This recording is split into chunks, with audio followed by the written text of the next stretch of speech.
لە یادی 46 ساڵەی دامەزراندنی یەکێتی نیشتیمانی کوردستان لە میحوەری باشی لەلایەن فەرماندەکانی یەکێتی نیشتیمانی کوردستان سمینارێک بۆ پێشمەرگە قارەمانەکان بەڕێوەچوو.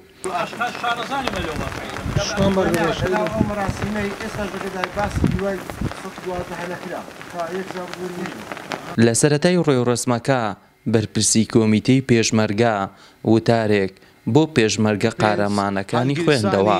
شۆڕەشی نوێی گەلەکەمان لە 1976 لێرە کۆبوونەوە بەخێربێن سەر و سەرچاوان دیارە یەکێتی نیشتیمانی کوردستان لە ڕۆژێکی وەک ئەمڕۆ لە زۆرەتێکی مێژووی هاتوتە کۆڕی خەبات و قوربانیدان بە خێراتنی بەڕێزان بەشی کۆمەڵایەتی کۆمیتەی ڕێخستنی بەردەڕەش دەکەین کاکتەها بەخێر بێ سەر چاومان سوپاسی ئەو هەواڵ و ئەفسەر و برا پێشمەرگانێکە لەگەرمان ئامادە بوون. دواتر لەلایەن فەرماندەی لیوەی 112 سەربەهێزەکانی هەفتە باس لە ڕۆلی گرنگی یەکێتی نیشتیمانی کوردستان کرا لە پاراستنی خاک و نیشتیمان.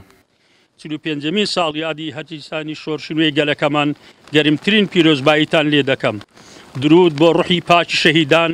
دامەزراندنی یەکێتی نیشتیمانی کوردستان زەرورەتێکی گرنگ بوو بۆ خەڵکی کوردستان و هەڵگیرسانی شۆڕشنوێی گەلەکەمان. ڕووناچی ئومێدی جێراوە بۆ خەڵکی کوردستان. بەرهەمی ڕەنج و قوربانی دانی یەکێتی نیشتیمانی کوردستان و خوێنی شەهیدان دەستکەوتی پەرلەمان و حکوومەتی هەرێمی کوردستان بەدێهێنا.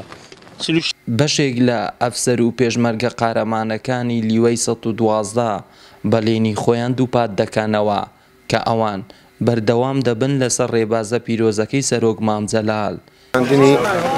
46 ساڵەی دامەزراندنی یەکێتی نیشتیمانی کوردستان پیرۆزباوی لە کەسوکاری شەهیدان و پێشمەرگە دێرینەکان و کەم ئەندامانی سەنگەر و کەسوکاری شەهیدان و گشت پێشمەرگە و ئەفسەر و فەرماندەکان دەکەم.